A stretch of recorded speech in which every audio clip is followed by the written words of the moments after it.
आप सभी को जय मसीह की। इस चैनल में मैं आप सबका स्वागत करती हूँ। मेरा पिछला वीडियो आप लोगों ने देखा और सराहा, इसके लिए मैं आप सबको धन्यवाद देती हूँ। आज हम लोग लूका रचित सुसमाचार उसका 15वां अध्याय 11 से लेकर के 24 पद तक को मनन कर लेंगे। यहाँ पर बहुत ही अच्छा पारिवारिक, सामाजिक, प्रेरणादायक दृष्टांत है मेरे प्रियो। और इस दृष्टांत से हम लोग दो बातों को सीखेंगे। पहला, सांसारिक जीवन में जीरो का मतलब।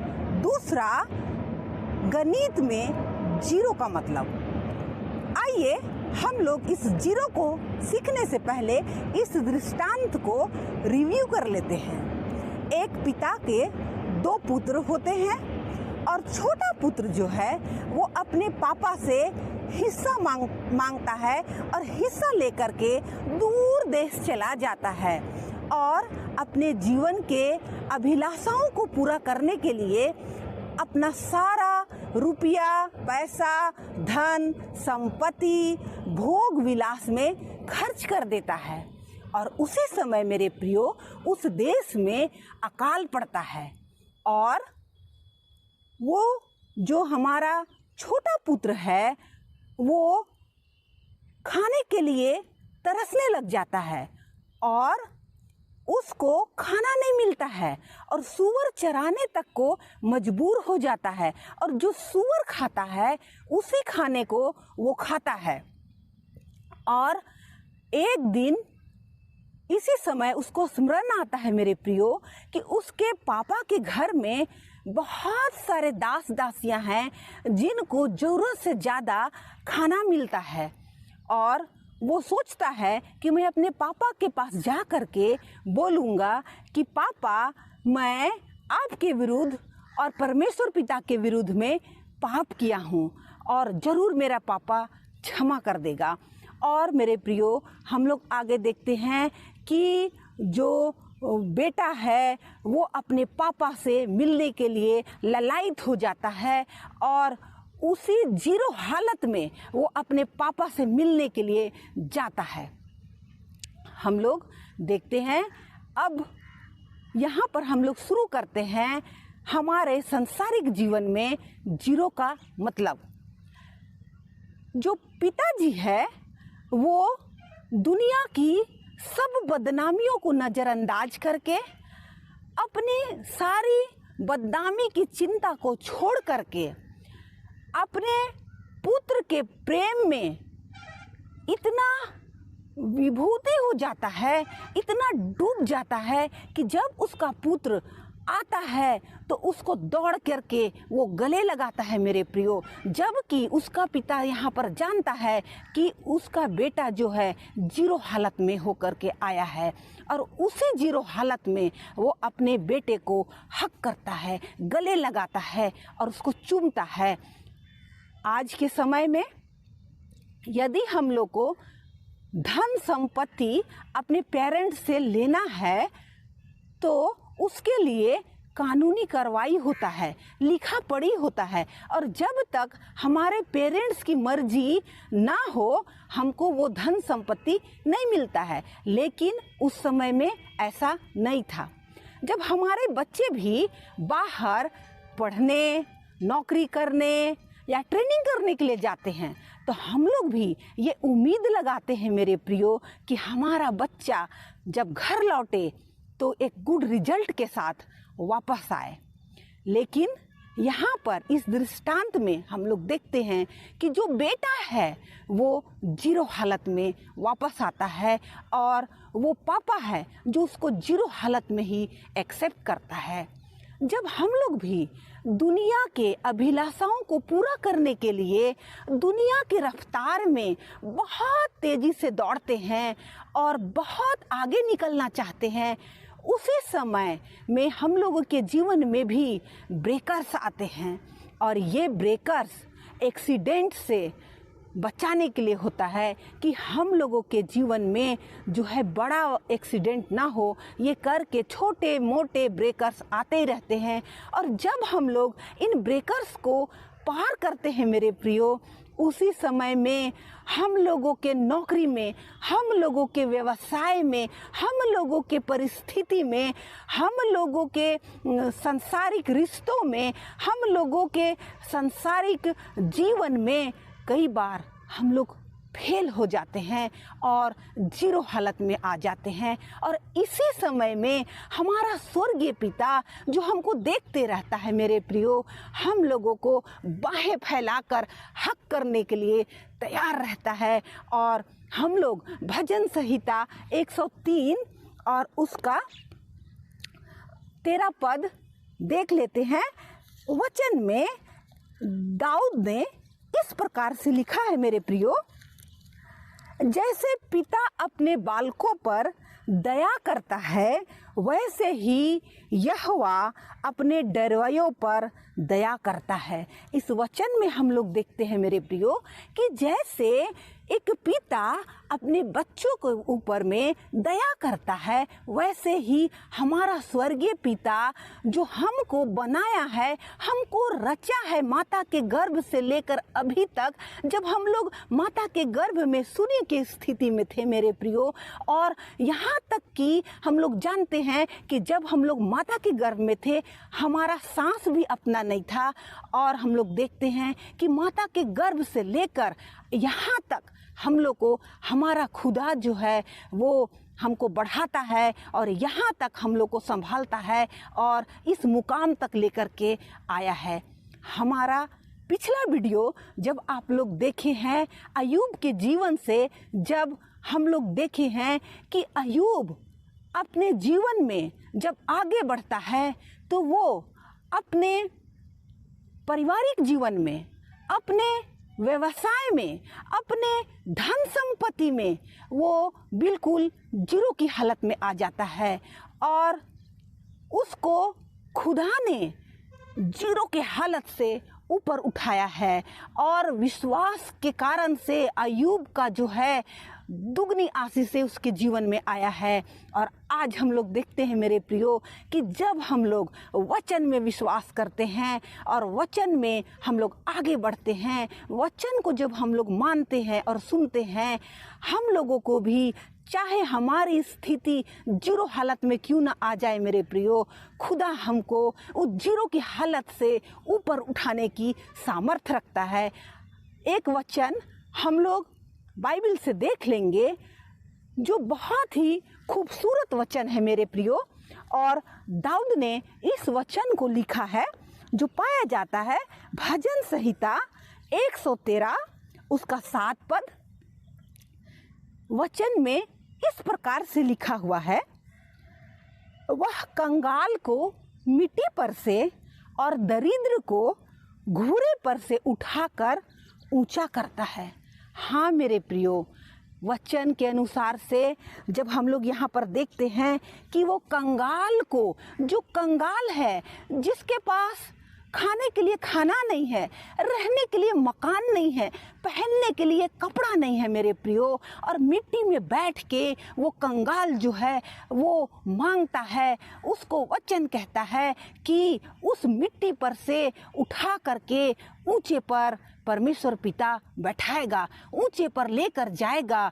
मेरे प्रियो, आज ये वचन में वादा है कि दरिद्र को घूरे पर से, घूरे का मतलब ये होता है मेरे प्रियो जहाँ पर लोग कचरा फेंकते हैं, अपनी गंदगियों को डालते हैं, जब इंसान वहाँ तक भी पहुँच जाता है तब मेरे प्रियो वचन कहता है कि परमेश्वर पिता जीरो हालत से उठा करके उसको ऊंचे स्थान में बैठाता है।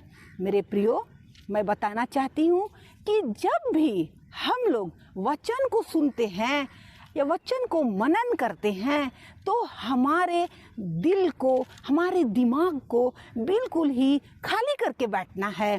जैसे कि एक उदाहरण मैं आपके सामने रखना चाहती हूँ कि यदि एक बर्तन भरा हुआ है तो उसमें हम यदि पानी डालेंगे तो भरे हुए बर्तन से पानी बाहर बह जाएगा। लेकिन यदि एक बर्तन है और वो बिल्कुल ही खाली है तो उसमें जब हम लोग पानी डालेंगे तो वो पानी पूरे बर्तन को फिल करता हुआ ऊपर की ओर भरेगा मेरे प्रियो।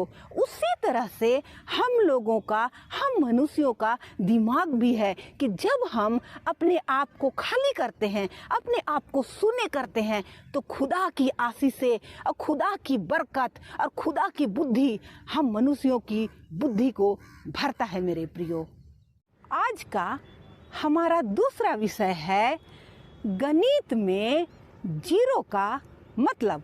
मैं जानती हूँ कि आप सब जानते हैं कि जीरो का खोज आर्यभट्ट जी ने किया और गणित में जीरो का बहुत ही बड़ा महत्व है।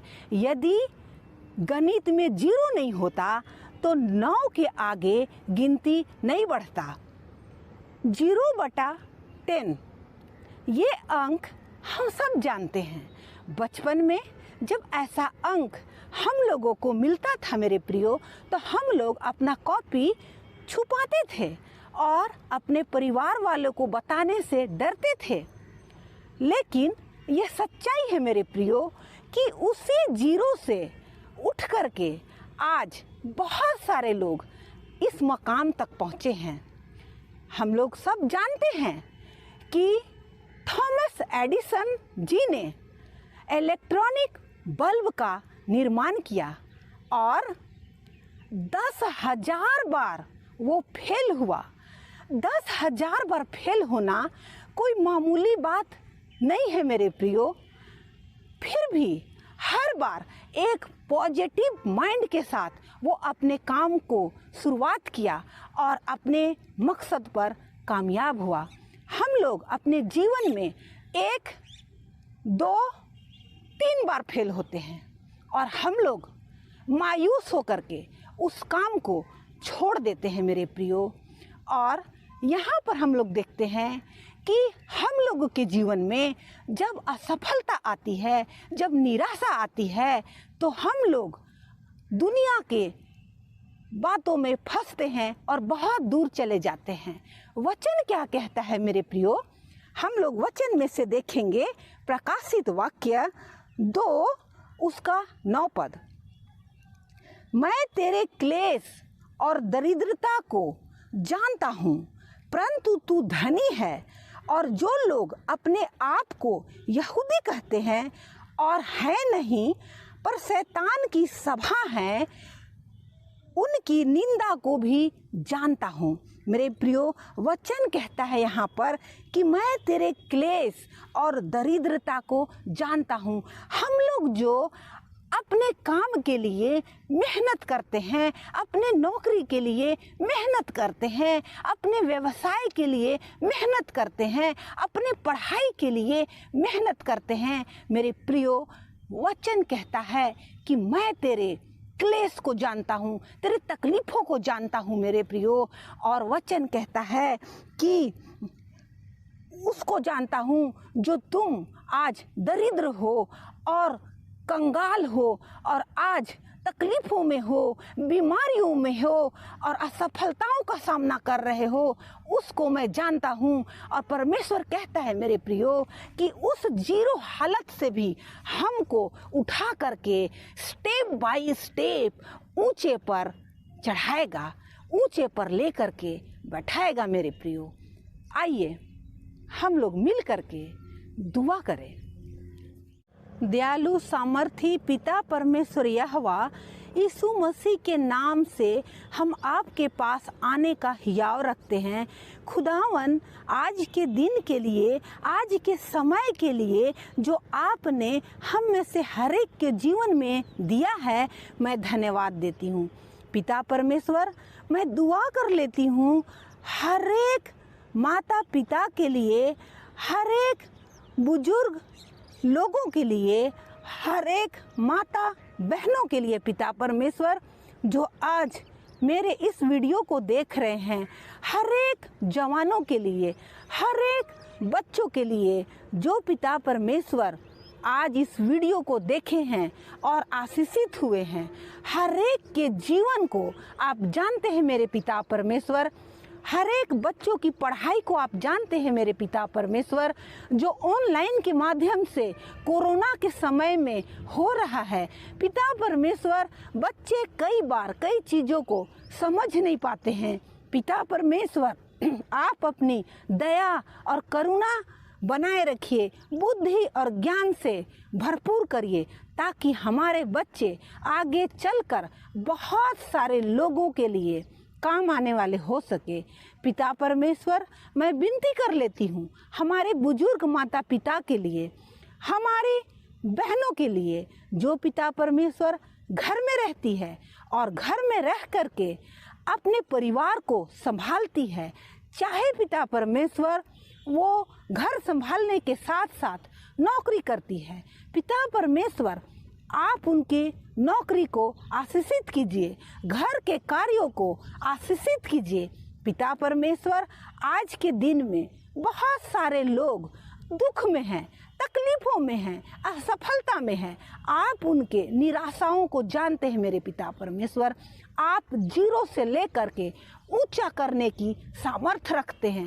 हे मेरे महान पिता परमेश्वर, मैं दुआ कर लेती हूँ हर एक लोगों के लिए जो आज पिता परमेश्वर कोरोना के कारण से अपने व्यवसाय को खो चुके हैं, अपने नौकरी को खो चुके हैं। पिता परमेश्वर, उनके जीवन में फिर से आनंद और खुशियों को लाइए और पिता परमेश्वर उनका रुका हुआ कार्य बनने पाए और पिता आत्मिक जीवन में और सांसारिक जीवन में बढ़ोतरी दीजिए।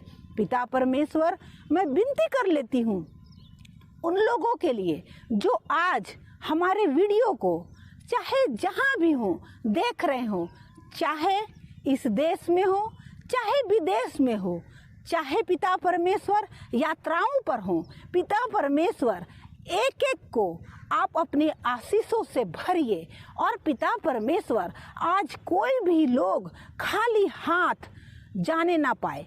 पिता परमेश्वर, मैं विनती कर लेती हूँ इस कोरोना वायरस के लिए जो पिता परमेश्वर बहुत सारे लोगों को तकलीफ पहुँचा रहा है। पिता परमेश्वर, मैं दुआ कर लेती हूँ कि कोई भी लोग पिता परमेश्वर कोरोना वायरस के कारण से निराशा में न जाने पाए। और पिता परमेश्वर, मैं दुआ करती हूँ कि इस कोरोना वायरस को जल्द से जल्द हमारे लोगों के बीच से, भारत देश से, इस संसार से हटाइए, ताकि पिता परमेश्वर लोगों का दिनचर्या पिछले समय के अनुसार से अच्छा हो सके। मैं दुआ करती हूँ जितने भी लोग आज इस वीडियो से जुड़े हैं हर एक को अपने आशीषों से भरिए और ऊंचे स्थान पर लेके चलिए। पिता परमेश्वर, इस विनती को मैं अपने एकमात्र उद्धारकर्ता यीशु ख्रिस्ट के नाम से मांग लेती हूँ। सुनिए, दया से ग्रहण कर लीजिए। आमीन।